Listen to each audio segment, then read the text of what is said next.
এই এখানে এই ফাঁকাটা ঠিক আছে, কিন্তু এই ফাঁকাটা ঠিক না।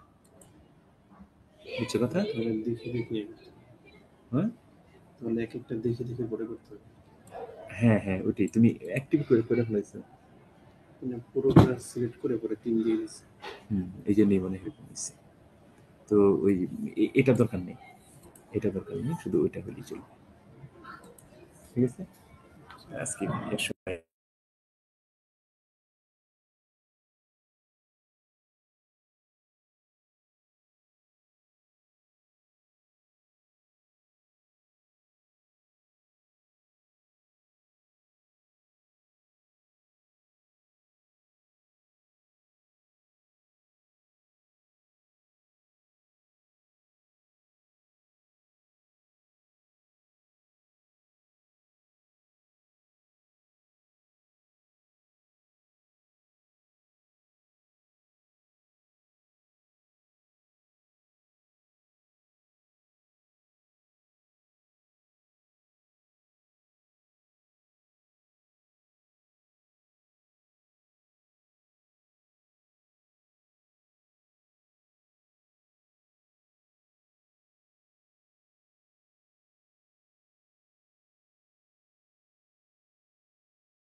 ওই সময় খাইছে রে, শোন না, খাইনি, খেলিস ভালো করে খেলিস। তোদের 2 মিনিট আবার বুঝলি।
আসসালামু আলাইকুম রহমতুল্লাহ। ওয়ালাইকুম আসসালাম ওয়া রাহমাতুল্লাহি ওয়া বারাকাতুহু। উস্তাদ ভালো আছেন?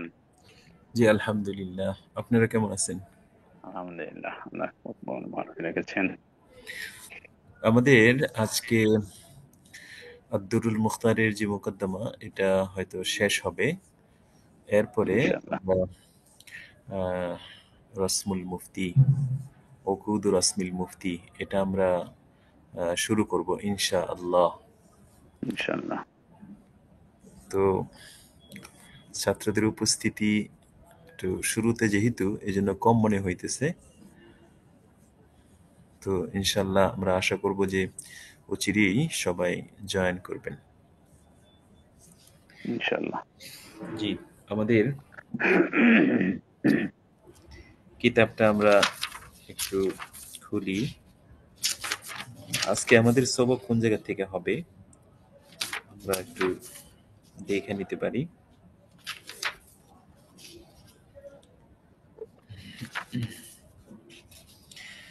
এই যে এখানে যে ছিল কুলতু আলা সিয়ামা ফি জামানিনা,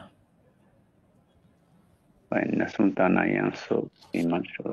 ইয়ানুসু ফি মানশুরিহি আলা নাহিহি আনিল কাযা বিল আকওয়াল আয-যায়ীফা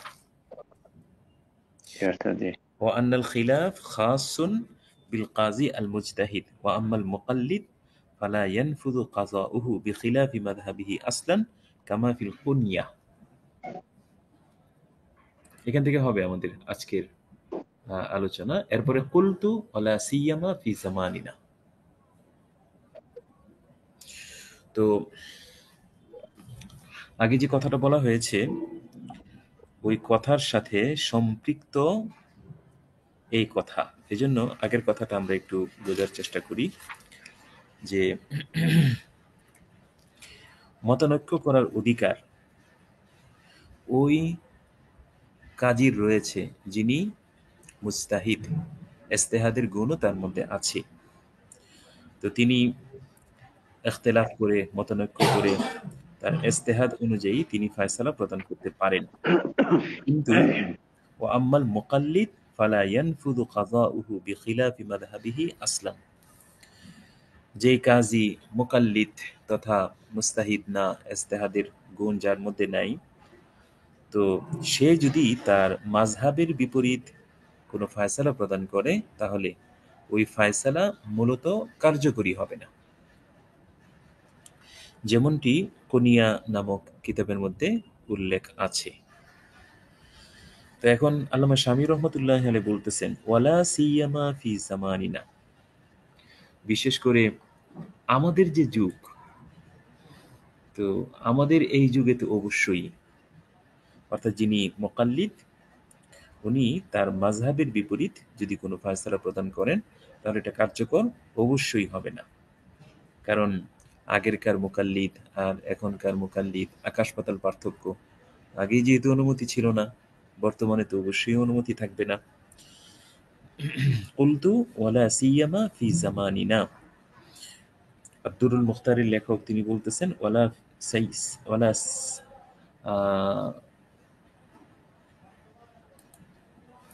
সিয়ামা ওয়ালা সিয়ামা ফি জামানিনা, বিশেষ করে আমাদের যে যুগ এই যুগে তো অবশ্যই।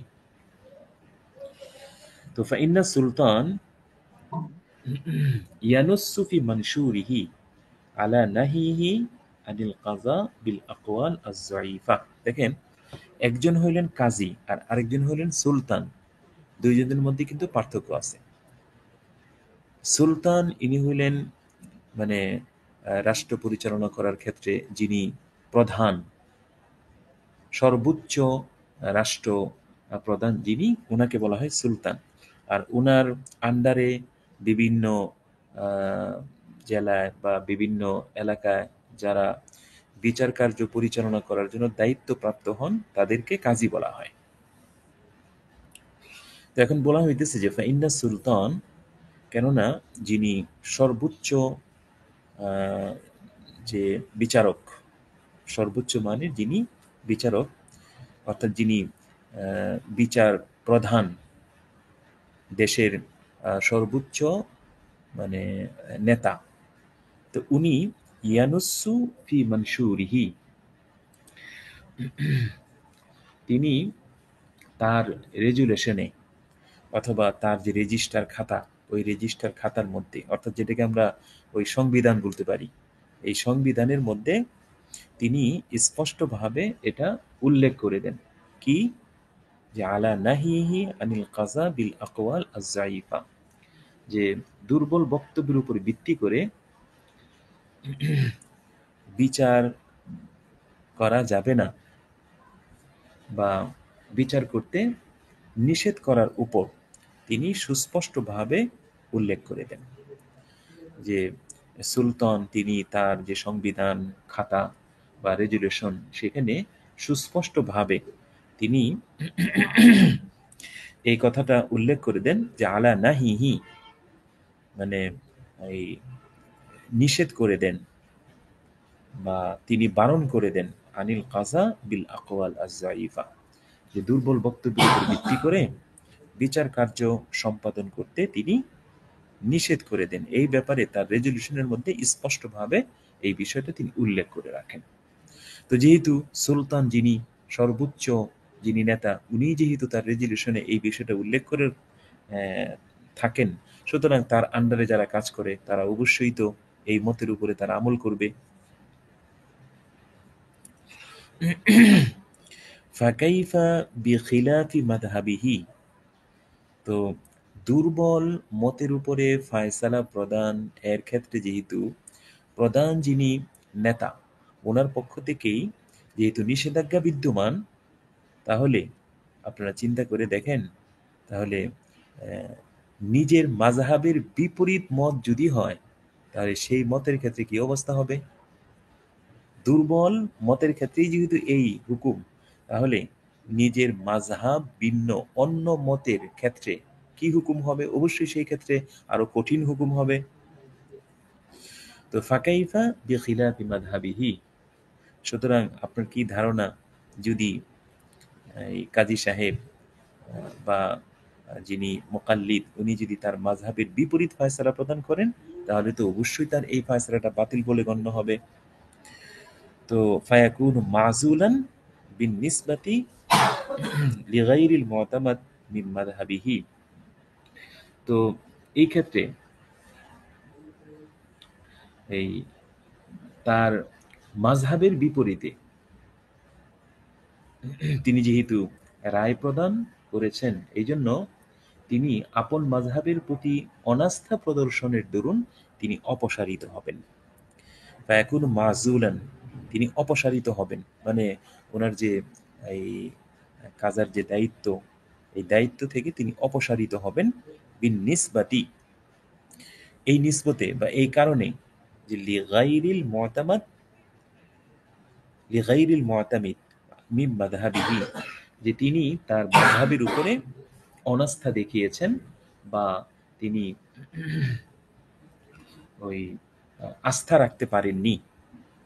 তো অনাস্থা প্রদর্শনের জন্য, আপন মাযহাবের প্রতি অনাস্থা প্রদর্শনের জন্য তিনি অপসারিত বলে গণ্য হবেন, তিনি অপসারিত হবেন। ফালা ইয়ানফুযু কাযাউহু ফীহি, সুতরাং এই ক্ষেত্রে তার যে রায়, তার যে সিদ্ধান্ত, এটা কার্যকর হবে না। ওয়ায়ানকুযু, এই ওয়ায়ানকুযু কোথাও কোথাও আছে আর কোথাও কোথাও নাই, বা এরকম বলা হয়েছে যে ওয়ায়ুনকাদু, এরকম বলা হয়। তো ফালা ইয়ানফুযু কাযাউহু ফীহি, সুতরাং এই ক্ষেত্রে মানে কি, যে তার মাযহাবের বিপরীত যে তিনি ফতোয়া দিতেছেন, সুতরাং তার এই ফতোয়াটা এটা কার্যকর হবে না, এটা একটা বিষয়। আর হলো ওয়ায়ুনকাযু, এবং তার এই ফতোয়াটা নিক্ষেপ করা হবে বা এটা ছুঁড়ে ফেলা হবে বা ছিঁড়ে ফেলা হবে, অর্থাৎ তার এই ফতোয়াটা তো বাতিল, সুতরাং এটা তো নাফেজ হবেই না। ওয়ায়ুনকাদু, কোথাও কোথাও এটা নাই, তো ওয়ায়ুনকাদু, এই ফতোয়াটাকে ছিঁড়ে ফেলা হবে। কামা বুসিতা ফি কাযাইল ফাতহি ওয়াল বাহরি ওয়ান নাহরি ওয়া গায়রিহা, যেমনটি বিস্তারিতভাবে উল্লেখ আছে ফতুল কাদির, বাহরুর রায়েক, আন্নাহরুল ফায়েক এবং অন্যান্য কিতাবের কাজা অধ্যায়ে। অন্যান্য কিতাবের এই কিতাবুল কাজা, এই কিতাবুল কাজায় এই বিষয়টা স্পষ্টভাবে বিস্তারিতভাবে উল্লেখ আছে। কালাতুল বুরহান, বুরহান নামক কিতাবের মধ্যে এই বিষয়টা উল্লেখ করা হয় কি, যে হাদা সরিহুল হক আল্লাযী ইউআদ্দু আলাইহি বিন নওয়াজিস, যে এটি সেই স্পষ্ট সত্য বিষয়, এটি সেই স্পষ্ট সত্য বিষয় ইউআদ্দু আলাইহি বিন নওয়াজিস, যা দৃঢ়ভাবে আঁকড়ে ধরা উচিত, যা দৃঢ়ভাবে আঁকড়ে ধরা উচিত। অর্থাৎ আগে যে বিষয়টা এখানে উল্লেখ করা হয়েছে, এই বিষয়টা সম্পর্কে এখানে উল্লেখ করা হইল যে এটা সেই স্পষ্ট সত্য বিষয় যা দৃঢ়ভাবে আঁকড়ে ধরা উচিত। এখন আরেকটা বিষয় এখানে বলা হইতেছে যে নাম আমরুল আমির মাতা সাদাফা ফসলান মুজতাহিদান ফিহি নাফাদা আমরুহু। এখন বলা হইতেছে যে নেতার আমর, নেতার নির্দেশ বা ওই যে কাজী সাহেবের যে নির্দেশ, এটা যদি এমন বিষয়ে হয়,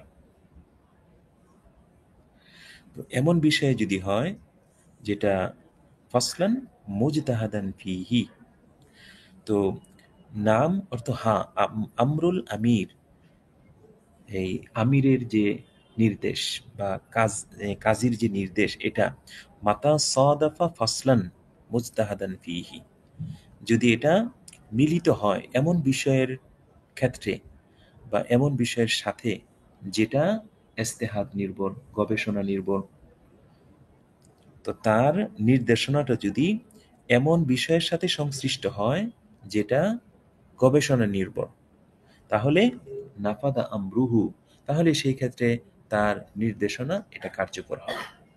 তাহলে এখানে দেখানো হইল যে আমরুল আমির মাতা সাদাফা ফসলান মুজতাহিদান ফিহি, যে নেতার যে নির্দেশ, কাজীর যে নির্দেশ, এটা যদি এমন বিষয় সংশ্লিষ্ট হয় বা যখন এমন বিষয় সংশ্লিষ্ট হবে যেটা গবেষণা নির্ভর অর্থাৎ মুস্তাহাদ ফি, এমন যদি হয় নাফাদা আমরুহু, তাহলে সেই ক্ষেত্রে তার নির্দেশনা কার্যকর হবে।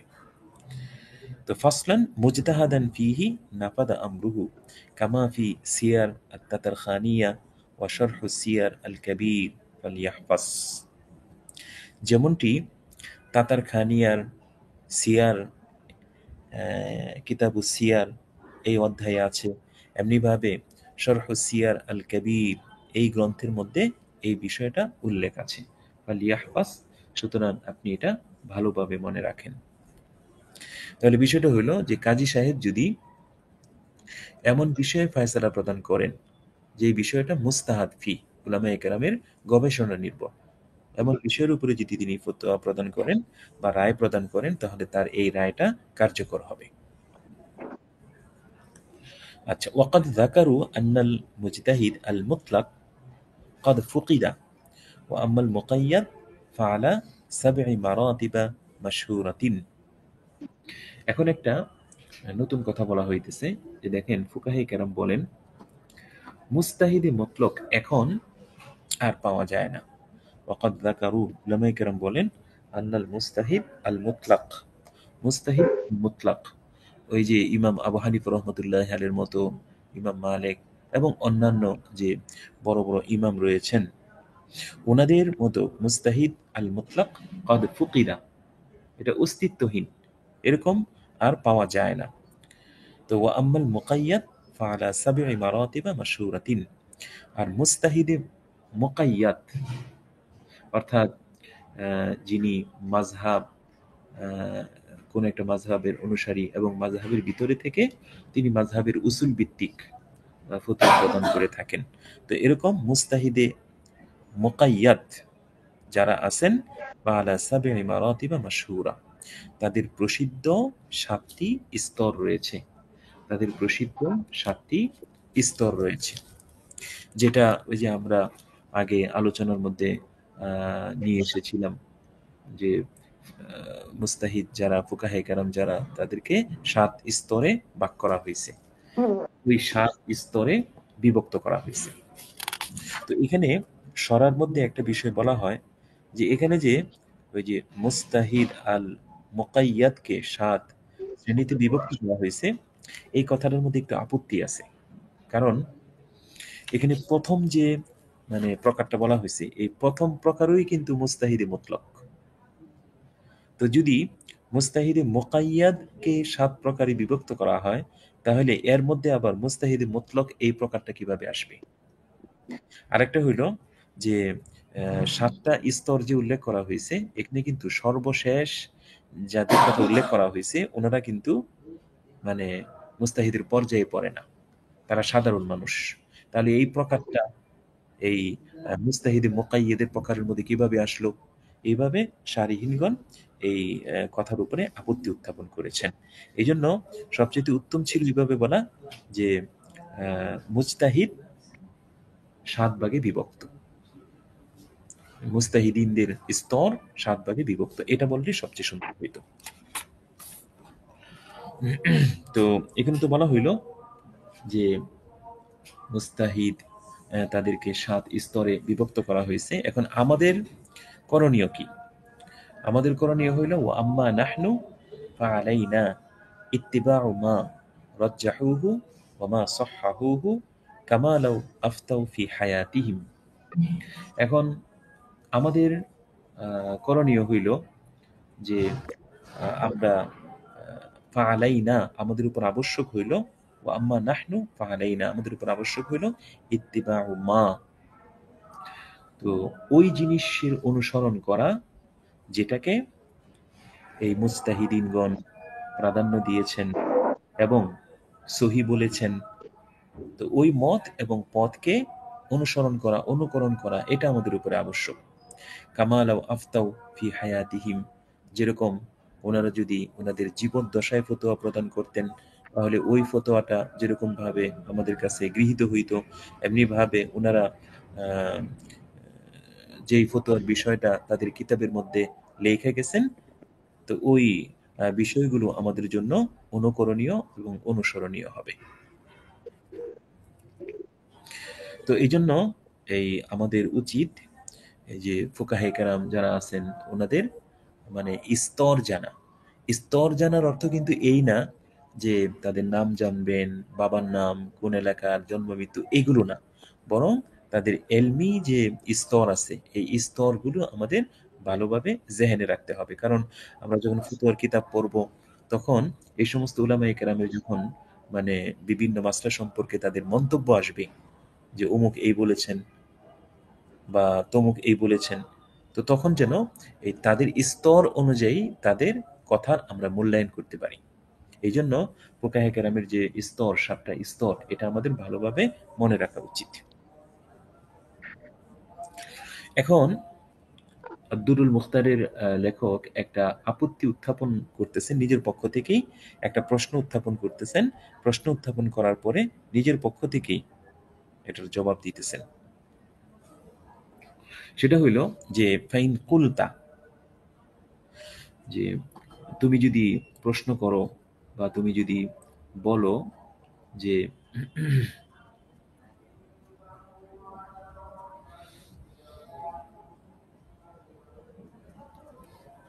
যে قد يحكون أقوالا بلا ترجيح قد يحكون أقوالا بلا ترجيح, যে আগে বলা হইল তাদের অনুসরণ করা, তাদের অনুসরণ আমরা কেমনে করব? কারণ তারা তো তাদের কিতাবের মধ্যে এমন অনেক কৌল নকল করেন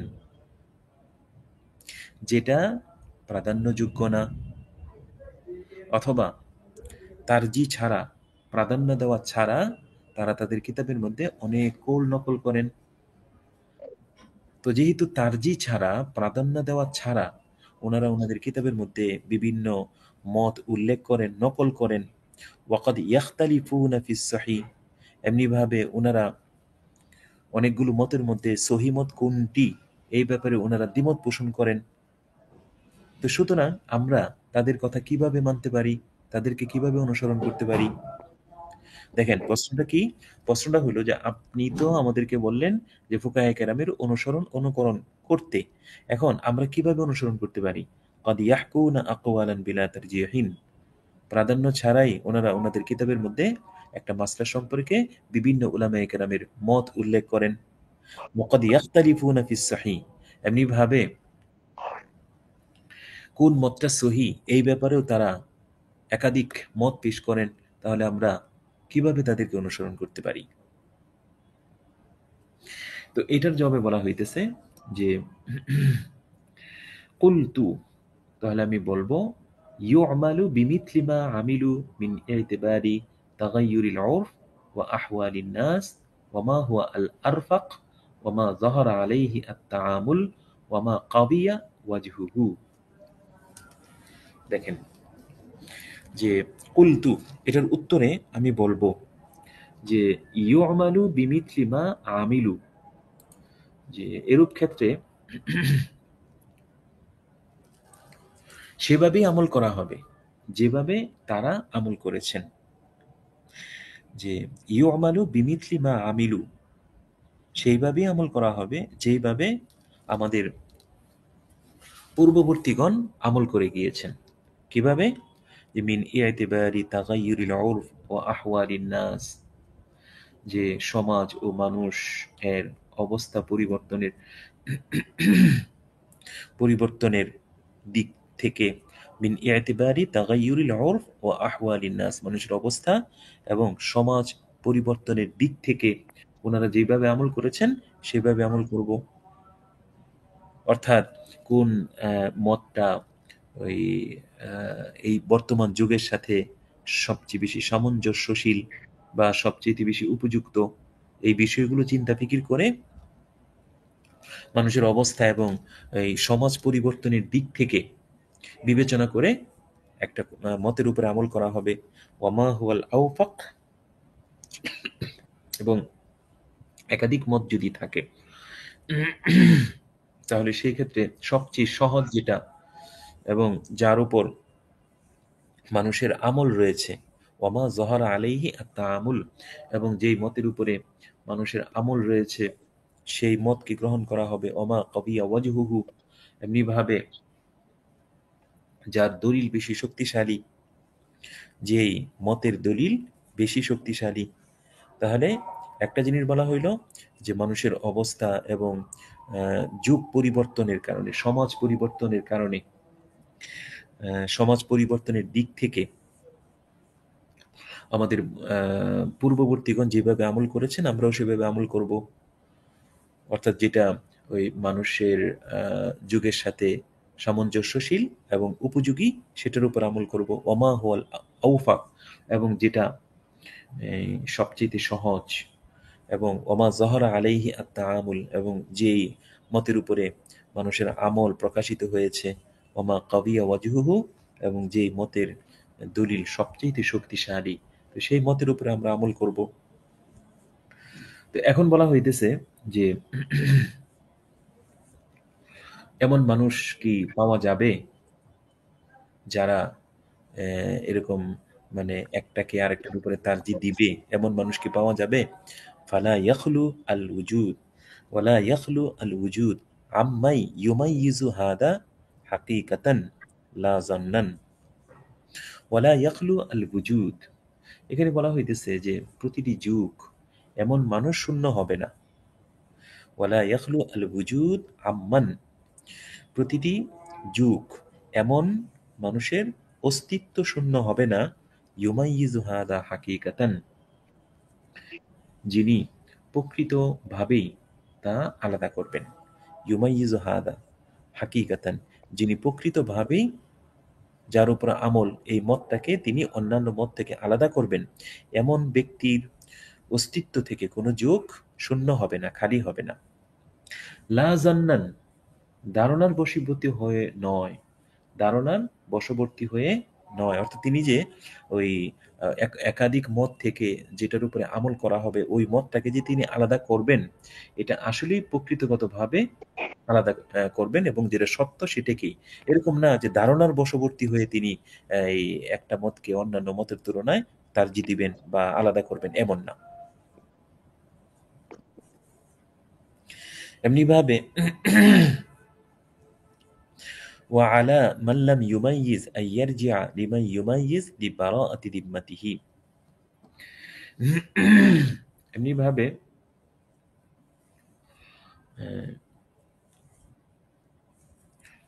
ওয়ালা মান, আর ওই ব্যক্তির উপর করণীয় হলো লাম ইউমাইয়িজ, যে নাকি আলাদা করতে পারে না, তার উপর করণীয় হলো যে ব্যক্তি নাকি এই যে অনেকগুলো মত থেকে যেটার উপর আমল করা হবে এই মতকে আলাদা করতে পারে না, তার উপরে আবশ্যক হলো ওয়া আলা মান লাম ইউমাইয়িজ, আর ওই ব্যক্তির উপর আবশ্যক হলো যে ব্যক্তি নাকি আলাদা করতে পারে না, কি করবে সে?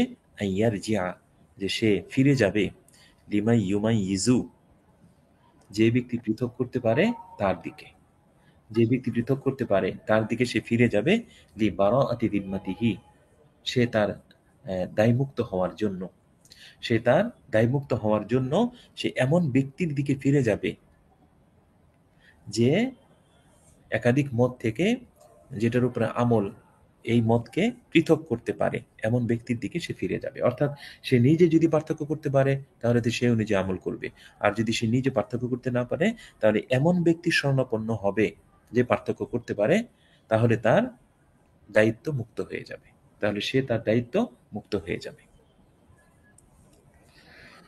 এখন এই পর্যন্ত তো এই মোকদ্দমার আলোচনা হইল। এরপরে ওই পরিশেষে একটা কথা বলে না যে শেষের পৃষ্ঠার কিছু কথা, এগুলো বলা হইতেছে। ফানাসআলুল্লাহ তাআলা আত-তাওফীক ওয়াল কবুল। আর আমরা আল্লাহ তাআলার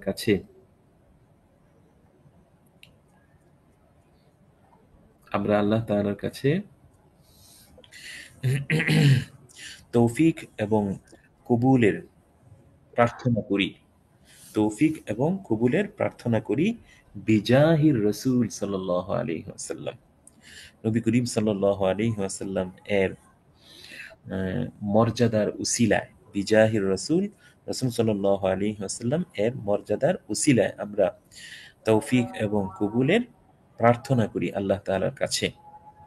কাইফালা, আমরা তার কাছে কবুলিয়তের প্রার্থনা কেনই বা করব না, আমরা তার কাছে কবুলিয়তের প্রার্থনা কেনই বা করব না। ওয়াকাদ ইয়াসসারাল্লাহু তাআলা ইবতিদাআ তাবয়িজিহি ফির রাউজাতিল মাহরুসা, অথচ আল্লাহ তাআলা এই গ্রন্থটি ইয়াসসারাল্লাহু তাআলা, আল্লাহ তাআলা সহজ করে দিয়েছেন, ইবতিদাআ তাবয়িজিহি, এই কিতাব লেখার সূচনাকে সহজ করে দিয়েছেন, ফির রাউজাতিল মাহরুসা, সংরক্ষিত রওজায়, মানে সংরক্ষিত রওজার পাশে এই কিতাব লেখার সূচনাকে আল্লাহ তাআলা সহজ করে দিয়েছেন। আচ্ছা, এমনি ভাবে আর কোথায়? ওয়াল বুকা আল মা'নুসা, এবং ঘনিষ্ঠ ভূমিতে বা আত্মা পরিতৃপ্ত হয় এমন ভূমিতে, ওয়াল বুকা আল মা'নুসা, মানে আত্মা পরিতৃপ্ত হয় এমন ভূমিতে, অর্থাৎ মদিনা শরীফ, রাসূলের রওজা মোবারকের পাশে এই কিতাব লেখার সূচনাকে আল্লাহ তাআলা সহজ করে দিয়েছেন। যে আল্লাহ এই কিতাব লেখার সূচনাকে সহজ করে দিয়েছেন তিনি সমাপ্তকেও সহজ করে দিবেন। আচ্ছা, এরপরে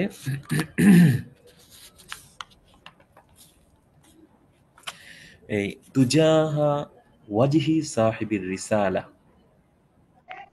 তুজাহা ওয়াজহি সাহিবির রিসালা, রিসালতের যিনি ধারক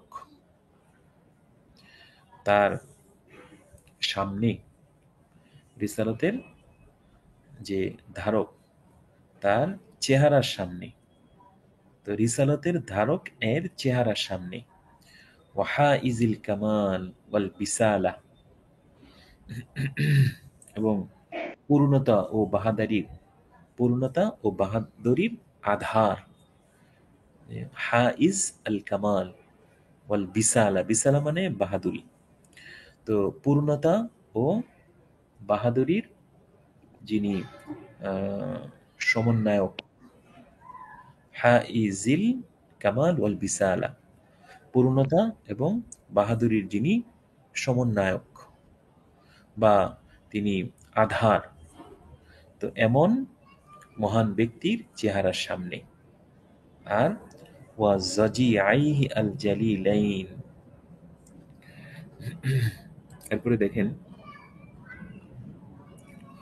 যে ওয়া জাজিআইহি আল জালিলাইন আদ-দিরগামাইন আল কামিলাইন।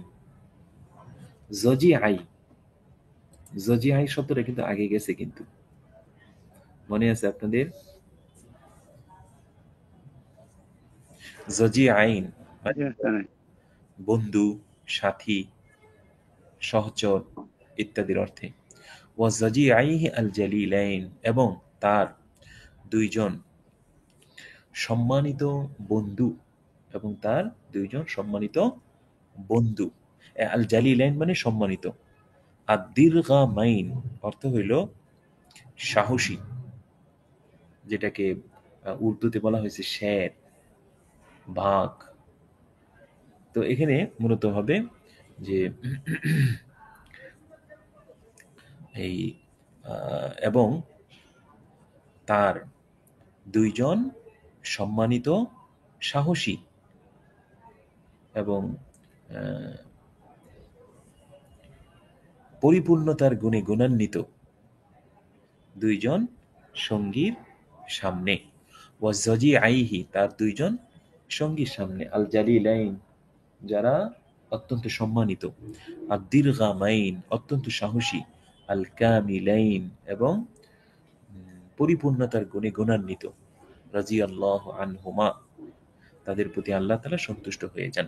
তাহলে রাসূলের রওজার সামনে যদি মানে বসে লেখা হয়, তাহলে স্বাভাবিকভাবে এটা রাসূলের চেহারার সামনেও হয়, আবার হযরত আবু বকর সিদ্দিক এবং হযরত উমর রাদিয়াল্লাহু আনহু তাদের চেহারার সামনেও হয়।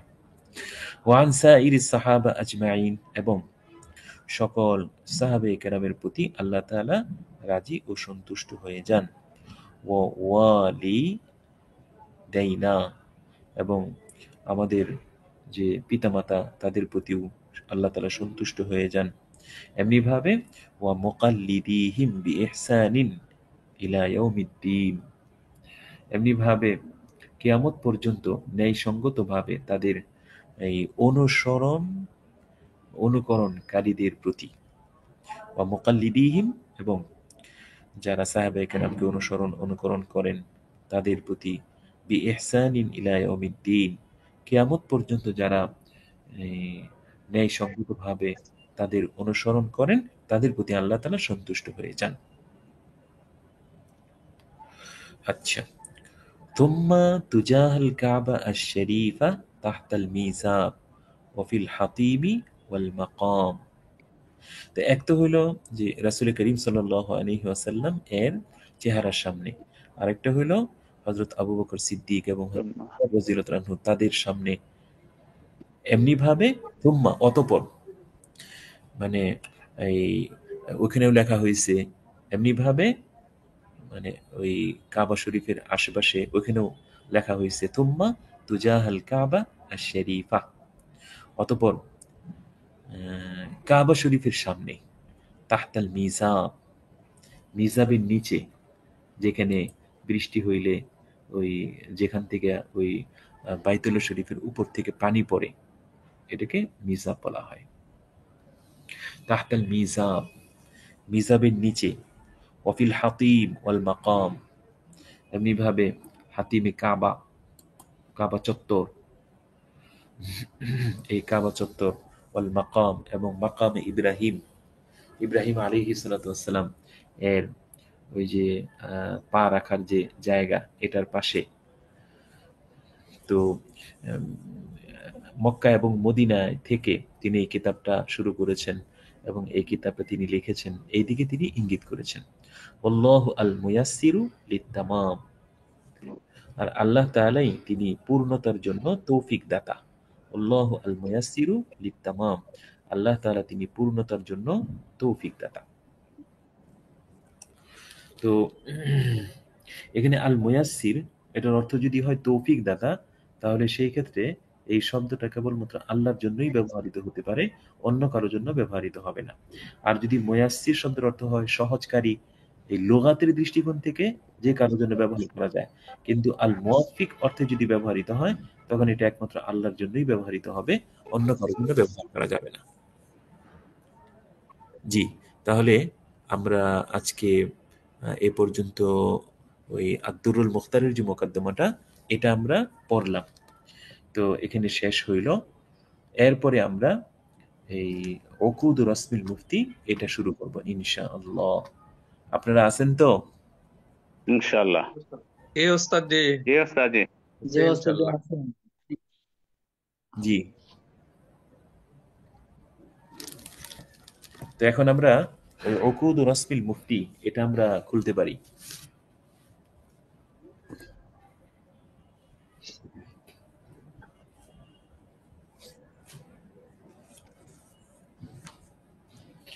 এখানে এই আমাদের এখানে দুইটা কিতাব আছে। একটা হইলো এই উকুদ রাসমিল মুফতি, আর এটার সরা লেখছেন আল্লামা শামী রহমতুল্লাহ আলাই, যার নাম শরহু উকুদি রাসমিল মুফতি। রাসমিল মুফতি। জি। তো একটা হলো উকুদ রাসমিল মুফতি, আর এটারই তিনি সরা লেখছেন শরহু উকুদি রাসমিল মুফতি। তাহলে আমরা আজকে এখান থেকে শরহু উকুদি রাসমিল মুফতি এই কিতাবটা আমরা পড়াবো এবং আমরা পড়বো। এই কিতাবটা আমরা সামনে রেখে আমাদের সামনে দর্স চলবে ইনশাআল্লাহ। তো এখানে ওই আল্লামা শামী রহমতুল্লাহ আলের একটা সংক্ষিপ্ত জীবনী যদি আমরা একটু মনে রাখার মতো করে আলোচনা করি, তাহলে এরকম হয় যে আল্লামা শামী রহমতুল্লাহ আলের নাম হইল মোহাম্মদ আমিন, আর বাবার নাম ওমর, দাদার নাম আব্দুল আজিজ, আর বংশীয় উপাধি হইল আবিদি। তো উনি এই দামেস্ক শহরে তার মাতৃভূমি, সেখানে তিনি জন্মগ্রহণ করেন, যেটা শাম দেশের প্রসিদ্ধ একটা শহর। তো উনার প্রসিদ্ধি হলো আল্লামা ইবনে আবিদিন অথবা আল্লামা শামী রহমতুল্লাহ আলাইহি এই নামে। তো ওনাকে আমরা চিনি আল্লামা ইবনে আবিদিন অথবা আল্লামা শামী। তো শামী কেন বলা হয়? কারণ তিনি শাম দেশে জন্মগ্রহণ করছেন, তো এই জন্য ওনাকে শামী বলা হয়। জন্ম এই 1000 শরহু রাসমিল মুফতি। জি 1198 হিজরি মোতাবিক 1784 খ্রিস্টাব্দ তিনি জন্মগ্রহণ করেন, আর 1252 হিজরি 1836 খ্রিস্টাব্দ তিনি ইন্তেকাল করেন। তাহলে আমরা এই জন্ম তারিখটা একটু খেয়াল করি। 1198 হিজরি 1784 খ্রিস্টাব্দ তিনি জন্মগ্রহণ করেন, আর 1252 হিজরি মোতাবিক 1836 খ্রিস্টাব্দ তিনি মৃত্যুবরণ করেন। তো তিনি তো অনেক বড় একজন ফকি ছিলেন, অনেক বড় একজন আলেম ছিলেন। তিনি এই ইফতা কিভাবে লিখতে হবে, ফতোয়া কিভাবে প্রদান করতে হবে, এই মর্মে তিনি একটা নিয়মাবলী তৈরি করেন। একজন মুফতি সাহেব কিভাবে ফতোয়া প্রদান করবেন, ফতোয়া প্রদানের নিয়মাবলী কি হবে, নীতিমালা কি হবে, সূত্র কি হবে, এই বিষয়গুলো তিনি কবিতা আকারে সুন্দরভাবে উপস্থাপন করেছেন। তো এটাকেই মূলত ওই উকুদু রসমিল মুফতি বলা হয়। তো এই কিতাবের মধ্যে অর্থাৎ তিনি যে নাম কি? শরহ উকুদ রসমিল মুফতি। না, আমরা বলতেছি উকুদু রসমিল মুফতি। 1786 সালে। কত পুরাতন কিতাব। জি, আমরা উকুদু রসমিল মুফতির কথা বলতেছি। শরহ উকুদি রসমিল মুফতি এটা হইল উকুদু রসমিল মুফতি সরা। জি জি। জি, তাহলে এখন বলেন মতন কে লেখলো আর সরা কে লেখলো? মতনও লেখছেন আল্লামা শামী রহমতুল্লাহ আলাই, আবার সরাও লেখছেন আল্লামা শামী আল্লাহ রহমতুল্লাহ আলাই। লিখছেন। যেমন ওই যে নুখবাতুল ফিকার লেখছেন ইবনে হাজার রহমতুল্লাহ আলাই, আবার এটা সরা লেখছেন শরহ নুখবাতিল ফিকার ইবনে হাজার রহমতুল্লাহ আলাই। এটা আমাদের পূর্বসূরীদের মধ্যে একটা প্রসিদ্ধ একটা নিয়ম যে নিজেই মতন লেখছেন আবার নিজেই কি সরা লেখছেন। তো এই ফতোয়া প্রদানের যে নীতিমালা, এই নীতিমালা সম্পর্কে তিনি কবিতা আকারে একটা বই লেখেন, যেটার মধ্যে এই ফতোয়া প্রদানের নীতিমালা সূত্রাবলী এগুলো তিনি উল্লেখ করেছেন। তো এরকম শেয়ার হইল এই ৭৫টা, না কয়টা আছে এখানে, ৭৪। 174। না না না, শুধু ৭৪, ১৭৪ না, 174। না না ১৭৪ না, আপনি একটু ভালো করে দেখেন।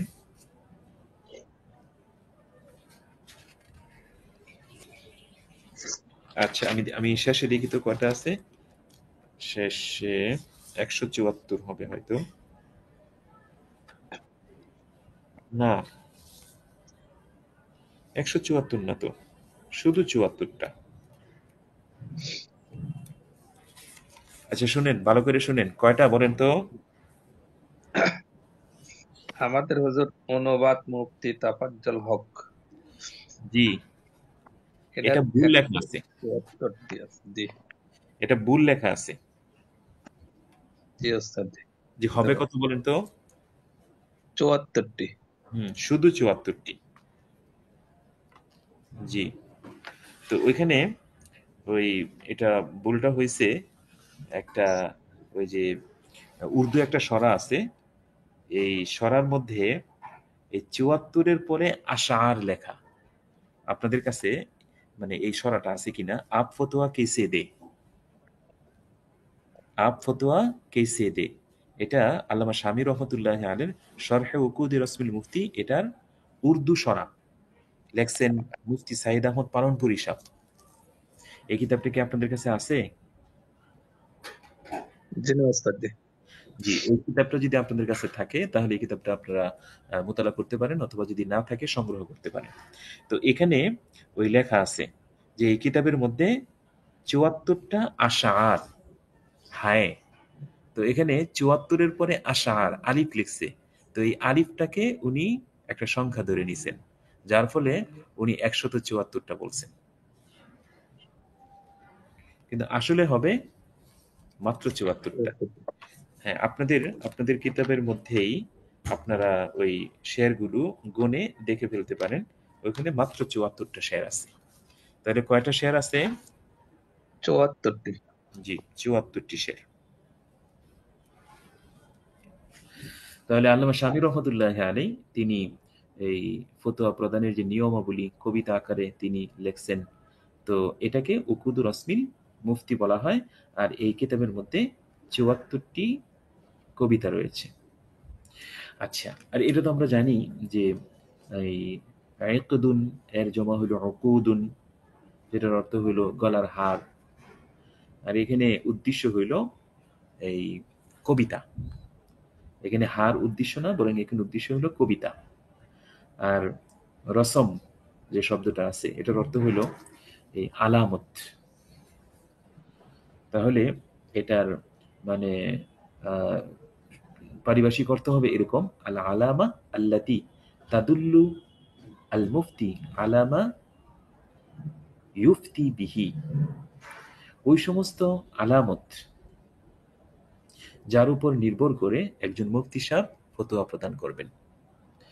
তাহলে এই উকুদ রসমিল মুফতি এটার অর্থ হইল আল আলামা আল্লাতি তাদুল্লু আল মুফতি আলামা ইউফতি বিহি বা আলামা ইউফতা বিহি। তো ওই সমস্ত আলামত, যে সমস্ত আলামতের উপরে ভিত্তি করে একজন মুফতি সাহেব ফতোয়া প্রদান করবেন, এটা হইল এই উকুদ রাসমিল মুফতি এর তর্জমা। আচ্ছা, এরপরে দেখেন এই উকুদ রাসমিল মুফতি, এটা তো ওনার কবিতা আকারে লেখা ৭৪টি কবিতা। এরপরে তিনি নিজেই এটার ব্যাখ্যা গ্রন্থ লেখছেন, যেটার নাম হইল শরহ উকুদি রাসমিল মুফতি। জি, এখন আমরা এই আল্লামা শামী রহমতুল্লাহ আলাইহি যে সরাটা করছেন, এই সরাত থেকে আমরা আলোচনা নিব, কিন্তু আমাদের সামনে থাকবে ওই যে শেয়ারগুলো, এই শেয়ারগুলো আমাদের সামনে থাকবে। আর এর পাশাপাশি আল্লামা শামী রহমতুল্লাহ আলাইহি এই সমস্ত শেয়ারের বিষয়ে যেই তাহকিকাত করেছেন অথবা যে বিষয়গুলো সংযোজন করেছেন, আমরা আলোচনার মধ্যে এগুলো নিয়ে আসব। আচ্ছা, তাহলে আমরা বলতে পারি বিসমিল ইলাহি শারিউল আহকাম মা হামদিহি আবদাউ ফি নিজামি। দেখেন, বিসমিল ইলাহি শারিউল আহকাম মা হামদিহি আবদাউ ফি নিজামি। এর অর্থ হইল যে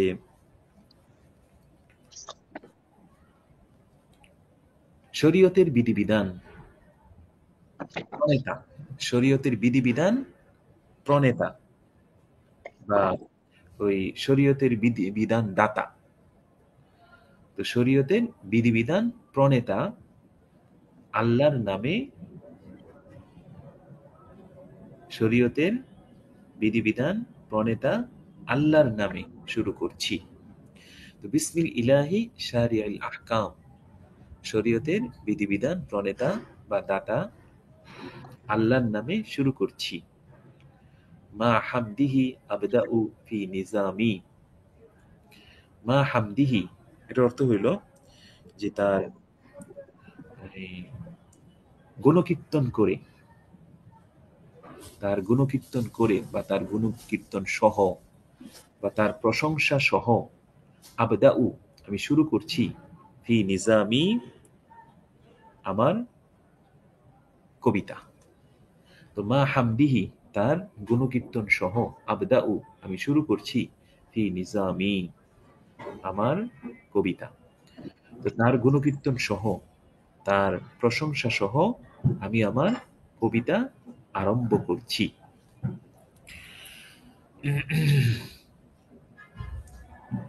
তো এখানে এই যে প্রথম যে শেরটা উল্লেখ করা হইল, বিসমিল ইলাহি শারিউল আহকাম, এটা মনে করবেন বিসমিল্লাহ, আর মা হামদিহি আবদাউ ফি নিজামি এটা মনে করবেন এটা হলো মানে ওই আলহামদুলিল্লাহ। তুম্মা আসসালাতু ওয়াসসালামু সারমাদা আলা নাবিয়্যিন ক্বাদ আতানা বিল হুদা। অতঃপর দুরূদ ও সালাম বর্ষিত হোক সারমাদা। সারমাদা শব্দের অর্থ হলো হামেশা, সদা সর্বদা। সারমাদা শব্দের অর্থ হলো সদা সর্বদা। তো দুরূদ ও সালাম সদা সর্বদা, দুরূদ ও সালাম বর্ষিত হোক। সারমাদা, এই সারমাদা শব্দের অর্থ কি? লাইলুন সারমাদুন, এটার অর্থ হয় লম্বা রাত। সারমাদিয়ুন, যার শুরু নাই শেষও নাই। তো সারমাদা শব্দের অর্থ হলো সদা সর্বদা, সদা। তুম্মা সালাতু ওয়াস সালামু সারমাদা, অতঃপর দুরূদ ও সালাম, অতঃপর সর্বদা দুরূদ ও সালাম বর্ষিত হোক আলা নবিয়্যিন, এমন নবীর উপর, ক্বাদ আতানা বিল হুদা, যিনি আমাদের কাছে হেদায়েত নিয়ে এসেছেন। ক্বাদ আতানা, যিনি আমাদের কাছে এসেছেন, বিল হুদা, হেদায়েত নিয়ে। ওয়া আলিহি ওয়া সাহবিহি ওয়া আলিহি ওয়া সাহবিহি আল কিরাম, এবং তার কিরাম মানে সম্মানিত, কিরাম মানে সম্মানিত এবং মর্যাদাওয়ালা, মর্যাদাবান। ওয়া আলিহি ওয়া সাহবিহি আল কিরাম, এবং তার সম্মানিত পরিবার পরিবর্গ ও তার সাহাবিগণের উপর। আলা মামাররিদ দাহরি ওয়াল আওয়াম। কিরাম এটা মূলত ওই কারিম এর জমা, যার অর্থ হইল সম্মানিত ব্যক্তি, মর্যাদাবান ব্যক্তি। বরং প্রত্যেক এই প্রশংসাযোগ্য, প্রত্যেক প্রশংসাযোগ্য মানে জিনিসকে কারিম বলা হয়। তো কারিম এর জমা হইল কিরাম। আলা মামাররিদ দাহরি ওয়াল আওয়াম। এই মামার এটা মাসদার, অর্থ হইল অতিক্রান্ত হওয়া বা অতিবাহিত হওয়া ইত্যাদি। আর আওয়াম এটা আম এর জমা, অর্থাৎ বছর বা বর্ষ। আলা মামাররিদ দাহরি ওয়াল আওয়াম, এটার অর্থ হইল যে যুগ এবং বৎসর অতিবাহিত, যতদিন যুগ ও বৎসর অতিক্রান্ত হবে, যতদিন যুগ ও বৎসর অতিক্রান্ত হবে। তাহলে এর অর্থ আমরা এমনি বলতে পারি যে যতদিন অথবা যত কাল, যুগ এবং বৎসর অতিবাহিত হবে।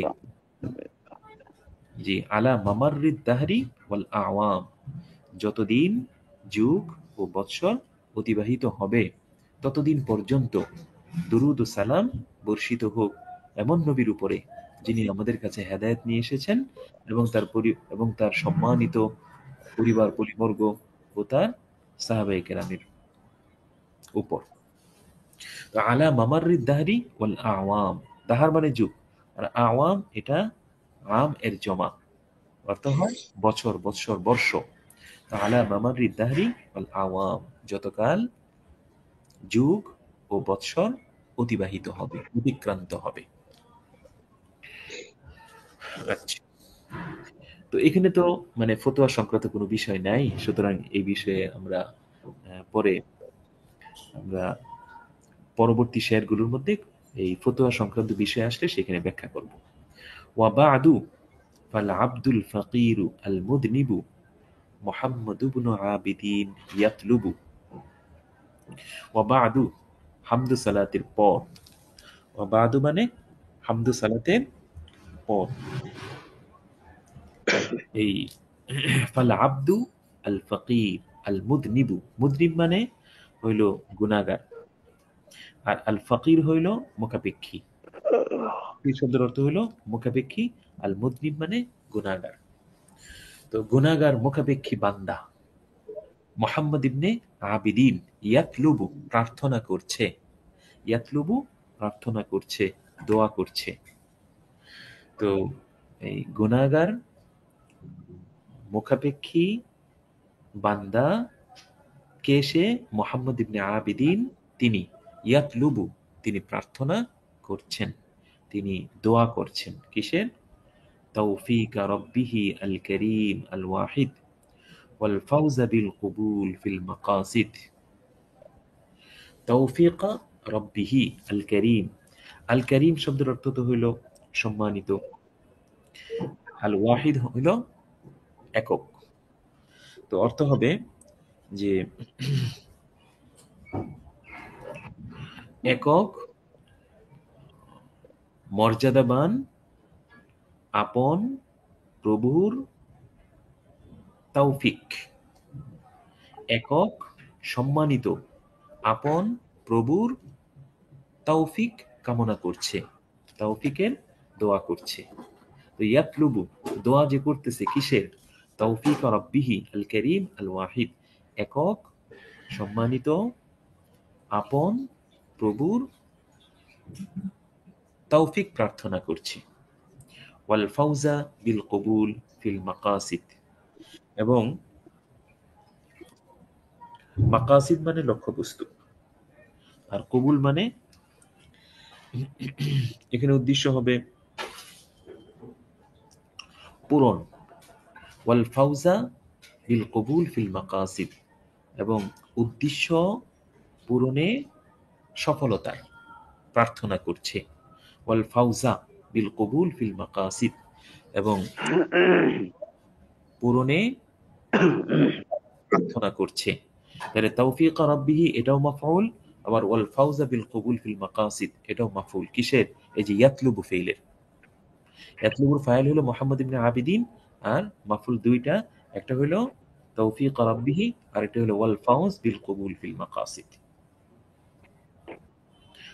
আচ্ছা, এরপরে ওয়াফি নিজামি জাওহারিন নাদিদু ওয়া ইকদি দুররিন বাহিরিন ফারিদু। তো এই যে তৌফিক, এটা কিসের ক্ষেত্রে? ওয়াফি নিজামি জাওহারিন নাদিদু। জাওহার শব্দের অর্থ হইল মতি, আর নাদিদ শব্দের অর্থ হইল মুরাত্তাব, অর্থাৎ বিন্যস্ত, সাজানো। তো ফি নিজামি জাওহারিন নাদিদু, বিন্যস্ত বিন্যস্ত মতির, বিন্যস্ত মতির গাঁথুনিতে। নিজাম শব্দের অর্থ এখানে ওই যে তসবির যে দানা একটার পর একটা গাঁথা হয়, তো সেই গাঁথার অর্থে ব্যবহৃত হবে। ওয়াফি নিজামি জাওহারিন নাদিদু।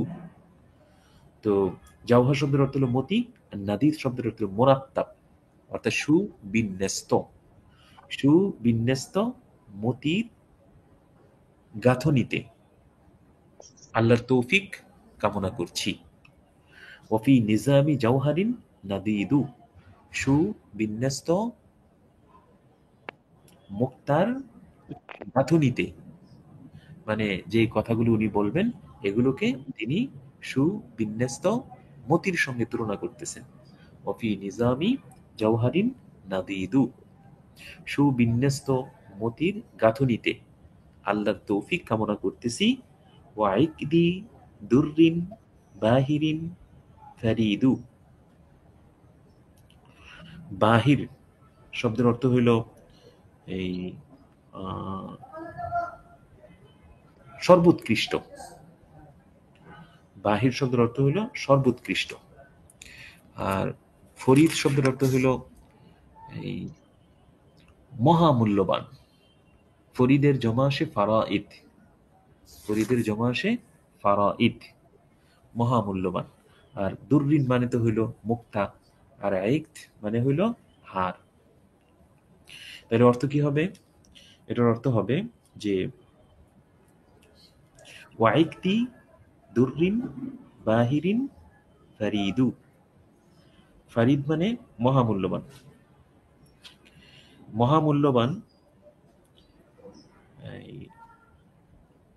সর্বোৎকৃষ্ট, মহামূল্যবান সর্বোৎকৃষ্ট মতির হার, কি বলে এটাকে, বোনাতে।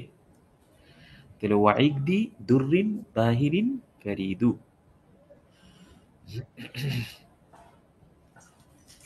তাহলে একটা হবে ফরিদ শব্দের অর্থ কি বললাম, এই মহামূল্যবান, আর বাহির মানে সর্বোৎকৃষ্ট, মহামূল্যবান সর্বোৎকৃষ্ট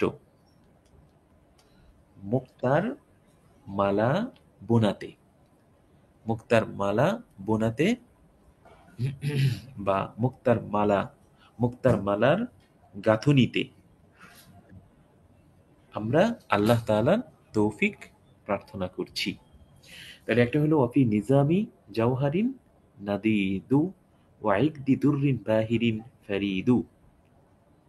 একটা হলো যে সুবিন্যস্ত মতির গাঁথনিতে ওয়া ইকদি দুররিন বাহিরিন ফারিদু, এবং সর্বোৎকৃষ্ট, সবচেয়ে দামি এবং সর্বোৎকৃষ্ট মুক্তার মালা বোনাতে আল্লাহর তৌফিক কামনা করছি। আচ্ছা, এরপরে ওয়াসাম্মাইতুহু উকুদা রাসমিল মুফতি ইয়াহতাজুহু আল আমিলু আও মাই ইউফতি। ওয়াসাম্মাইতুহু, আমি তার নামকরণ করেছি উকুদা রাসমিল মুফতি। উকুদা রাসমিল মুফতি, উকুদ রাসমিল মুফতি, আমি তার নামকরণ করেছি। ইয়াহতাজুহু আল আমিলু আও মাই ইউফতি, এর মোকাবিক্ষি হবে আমলকারী অথবা যিনি ফতোয়া প্রদানকারী। তো ইয়াহতাজুহু, এই কিতাবের মুখাপেক্ষী হবেন আল আমিলু, যিনি আমলকারী, আও মাই ইউফতি, অথবা সে যে ফতোয়া প্রদানকারী। বাস, তাহলে আজকে এই পর্যন্তই। আমরা এই উকুদ রাসমিল মুফতি এটা শুরু করলাম। ইনশাআল্লাহ আমরা আস্তে আস্তে এটাও শেষ করব ইনশাআল্লাহ, যদি আপনারা আমাদের সাথে থাকেন। জি উস্তাদ। ইনশাআল্লাহ। আসসালামু আলাইকুম উস্তাদ জি। ওয়ালাইকুম সালাম, জি বলেন। এই আমাদের কাছে যে সরাটা আছে, হুম, অনুবাদ মুফতি তাফাজ্জল হক সাহেবের, জি। এটা দেখলাম ওই 177 পৃষ্ঠায় উস্তাদ জি 75টি মোট দেখা যাচ্ছে 75 শেরের। জি আচ্ছা, আমাদের যে কিতাব আছে না, ওই যে আপ ফতোয়া কে সে দে, হ্যাঁ, জি এটা জি জি। যে উর্দু একটা সরা, তো এটার মধ্যে 74টা আছে এবং আমি দেখলাম 74টাই। 75টা হইলে একটা গণনার মধ্যে হয়তো এদিক সেদিক হতে পারে। সিরিয়াল নাম্বার দিছে এরা। যে আমাদের কিতাবে সিরিয়াল নাম্বার আছে। 177 পৃষ্ঠায় উস্তাদ জি, এটা এই লেখছে দেখা যাচ্ছে। না, আমাদের কাছে ওটা ইয়া না, আমাদের কাছে ওই যে জি জি আপ ফতোয়া কে সে দে এটা আছে। তো তো এটা জি জি দেখলাম জি। ওয়াতাম্মা মা নাযামতুহু ফি সিলকিন আলহামদুলিল্লাহি খিতামু মিসকিন, এখানে ওই যে 74 নাম্বারটা দেওয়া আছে। এরপরে অন্য, সূচিপত্র এটা। জি না, যেটা মাহমুদ থেকে প্রকাশিত হয়েছে বাংলা, জি যার অনুবাদ মুফতি তোফাজ্জল হক, জি। ওটা আপনার সূচিপত্র মানে 175 পৃষ্ঠা পর্যন্ত দেখায় আর কি, 76 পৃষ্ঠা পর্যন্ত। আচ্ছা, এখন উনি মনে করছে যে আপনার শেয়ার 176টাই মনে করছে আর কি। না না না, শেয়ার হলো আপনি ভালো করে দেখেন ওখানে, আপনি শেরের সংখ্যা দেওয়া আছে শুধু 75টি। ওই পৃষ্ঠার কথা বলতেছিলাম, 177 পৃষ্ঠায় 75 নম্বর পর্যন্ত শের আছে। 75। যে ভাইজান কথা বললো ওই ভাইজান দেখুক ওই পৃষ্ঠাটা, তাহলে তো বুঝতে পারবে ওখানে আছে কিনা। কোন কিতাবের এটা বলেন, কোন কিতাবের? এটা উস্তাদ যে প্রকাশনা মাহমুদিয়া লাইব্রেরি। না, ওইটা এটা তো বলতেছি শুধু না। শুধু 75 ওস্তাদ, শুধু 75। না, ওইটা ঠিক না। আমাদের কিতাবে যেটা আছে এটা করবেন, 74টা আছে, বুঝছেন, 74টা। জি। না এখানে আছে তাই বলতেছিলাম উস্তাদ জি, জি অন্য জি, কিছু না। আচ্ছা আচ্ছা, আপনি ঠিক আছে, যেটা বলবেন সেটাই। জি।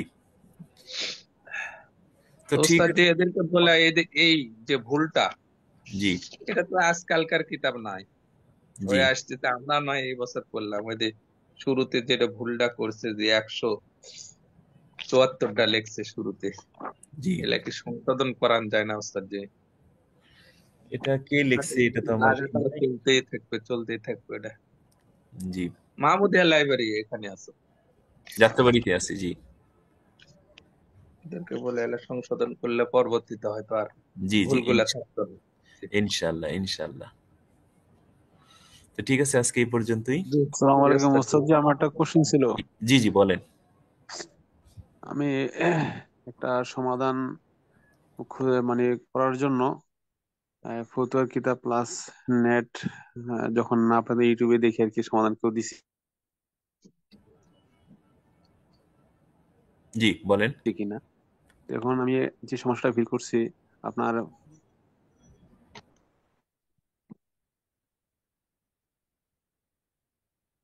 যে আপনি ব্যক্তিগত বিষয়ে হয়তো লজ্জা পাইতেছেন এরকম। জি না, আমি একটু কথাটা বলি, একটু শুনলে বুঝতে পারবেন। জি তো ওই সময় যে আজানটা দেওয়া হয় ওই আজানের জবাবটা দেওয়া আপনার ফতুয়ার কিতাবে লেখা আছে যে ওইটা দেয়া যাবে না, কিন্তু অন্যজন বুখারীর হাদিস দিয়ে বললো যে নবী সাল্লাল্লাহু আলাইহি ওয়াসাল্লামের সামনে আজান দেওয়া হয়েছে, ওই সময় নবী জব সাথে দিছে। এখন আমি কি ওই ফতুয়ার কিতাবের দলিলটা বেশি গ্রহণ করব, নাকি যিনি হাদিস বা নস বা হাদিস দিয়ে দলিল দিয়ে বললো যেটা আপনার দেওয়া যাবে, দুইটার তো মুখালেফ, এখন কোনটা আমি গ্রহণ করব? ফতোয়ার কিতাবে যেটা আছে এটা গ্রহণ করবেন, কারণ হইল যে যিনি হাদিসের কথা বলতেছেন, হ্যাঁ, জি জি ওনার কাছে একটা হাদিসই আছে, আরো যে জি এটার বিপরীত 10টা হাদিস আছে এগুলো তার সামনে নাই, যার ফলে তিনি ওই একটা হাদিস দেখা তিনি সেটার উপরে মানে কথা বলতেছেন। কিন্তু যিনি ফতোয়া লিখতেছেন ওনার কাছে এই 10টা 12টা এই হাদিস একসাথে সামনে থাকে, এবং সে কোনটার উপরে আমল করা যায় কোনটার উপরে আমল করা যায় না, এবং আমল করারও তো কিছু মানে নিয়ম কানুন আছে, এই সব দিক বিবেচনা কইরা তারপরে তিনি ফতোয়া লেখেন। সুতরাং ফতোয়ার কিতাবে যেটা আছে সেটার উপরে আমল করতে হবে। তাহলে ওই ফতুয়ার যে ইয়াটা আছে মানে আরবি আবারটা ওইটা উঠে দিলে বা বাংলাটা বলে দিলে হয়, যে জি, ফতে এরকম লেখা আছে। যেমন একটা হচ্ছে যে মানে ডাক্তারদের কাছে যে আপনার রুগী পাঠায়, যারা আপনার পল্লী চিকিৎসক মানে ফার্মাসিস্ট আর কি, ফার্মেসিওয়ালা, তো ওইখান থেকে একটা পার্সেন্টেজ নেয়। কোশ্চেনটা আসছে এখন, এই পার্সেন্টেজ নেওয়া কি জায়েজ কিনা, যে এমবিবিএস বা এটা এফএসএস তো এক্সরে এটা তো ডাক্তার এটা পাওয়া। শুনেন, এই ব্যাপারে আমার অনেক পড়া আছে, অনেক মানে ছাত্রদের সামনে এই ব্যাপারে অনেক আলোচনা করা হয়েছে। এটার জন্য অনেক শর্ত আছে, বুঝছেন, অনেকগুলো জি শর্ত তো আছে। ওই শর্তগুলো যদি পাওয়া যায় তখন জায়েজ হবে, এছাড়া জায়েজ হবে না। যেমন যেহেতু মনে ওই করেন, ক্ষেত্রে, জি যে ওই ক্ষেত্রে আমি দেখছি যে আপনার ফতুয়ার কিতাবে আসছে যে আপনার, যেটা আমি ভিডিওতে সমাধান দিছি, যে আপনার এটা আপনার না জায়েজ হবে না। আর একটা মেশকাতে হাদিস দিয়ে বললো জায়েজ হবে। তো আমি আপনি যেটা বলে এটা আমি সমাধান করছি, যে ফতুয়াটা যিনি লিখছেন উনি অবশ্যই কয়েকটা হাদিস এবং উনি অনেক বড় মাপের আলেম, অনেক মানে ওনার ইয়াত ওইটি গ্রহণযোগ্য, ওইটি হিসেবে আমি বলছি আর কি ওস্তাদ। জি জি জি, হ্যাঁ হ্যাঁ তাহলে ওইটাই ঠিক আছে যেটা ফতুয়াতে হ্যাঁ, আছে। জি জি, ফতোয়ার কিতাবে যেটা আছে, কারণ একজন মুফতি সাহেব একটা ফতোয়ার কিতাব লেখেন, উনি এটা সম্পাদনা করেন, নজরে সানি করেন, বড় বড় উলামায়ে কেরামকে দেখান, এবং অনেক মোতালা করার পরে তারপরে তিনি একটা সমাধান দেন।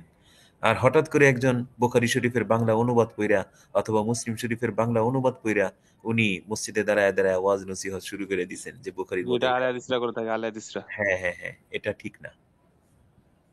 তাইলে ওস্তাদ আর একটু বলি, এখন ওই ফতুয়াটার পক্ষে যদি দলিল চায় তাহলে আমি ওই দুই একটা হাদিস নস ওইটার পক্ষে দিতে পারি, কোনো সমস্যা নাই, হ্যাঁ, ঠিক না? হ্যাঁ, হ্যাঁ, জি, জি। আপনি দলিল পেশ করতে পারেন। কারণ আমাদের ফতোয়ার মধ্যে যত মাসলা আছে সবগুলোই তো নস নির্ভর। কিন্তু জি জি জি নসগুলো যদি আপনি উল্লেখ করতে যান তাহলে কিতাব অনেক বড় হয়ে যায়। এইজন্য আমাদের জি জি মুফতি সাহেবরা ওই মানুষ যেন আমল করতে পারে। এইজন্য জি জি শুধুমাত্র ওই যে মামুল বিহি যে মানে মাসলাগুলো আছে এগুলো শুধু উল্লেখ করে দিছেন। জি জি জি জি। এটার পিছনে আর তো অবশ্যই দলিল আছে। জি জি জি। আর আগে কিন্তু মানুষ ওই ফতুয়ার কথাগুলো শুনলেই মানুষ আমল করতে বিশ্বাস করতো না। এখন এই আহলে হাদিস নামে ফেতনা আসার পরেই খালি তারা মানে সহিহ হাদিস করে খুঁজে আর দলিল খুঁজে, বুঝছেন, নিলে সমস্যাটা আর কি উস্তাদ জি। জি, আচ্ছা, ঠিক আছে। আসসালামু আলাইকুম। জি, যে একটা ওয়ালাইকুম প্রশ্ন ছিল সালাম। আমার, জি, বলেন। যে সাম্প্রতিক যে একটা আমাদের গতকাল রাত্রে যে আওয়ামী লীগের না, এ ব্যাপারে রাজধানী, আসলে মানে কি বলবো? না, না, যেটা জানতে চাচ্ছিলাম যে আমাদের 3-4 জন স্মৃতি কালকে শহীদ হয়েছেন বা মারা গেছে, ইন্তেকাল করেছে, হত্যা করা হয়েছে। তো যারা নিহত হয়েছে তাদেরকে শহীদ বলা যাবে কি যাবে না, বা শহীদের মধ্যে পাবে কি না, জানতে চাচ্ছিলাম। অবশ্যই ওনারা তো মাজলুম অবস্থায় ইন্তেকাল করছেন, হুকমান তাদেরকে তো অবশ্যই শহীদ বলা হবে। জি, আলহামদুলিল্লাহ, জি, শুকরিয়া। আচ্ছা। তো আজকে এই পর্যন্তই। আল্লাহ তাআলা সবাইকে সুস্থ রাখেন এবং সবাইকে দীর্ঘ দান করেন। আমিন আমিন। আসসালামু আলাইকুম ওয়া রাহমাতুল্লাহ। ওয়ালাইকুম আসসালাম ওয়া রাহমাতুল্লাহ।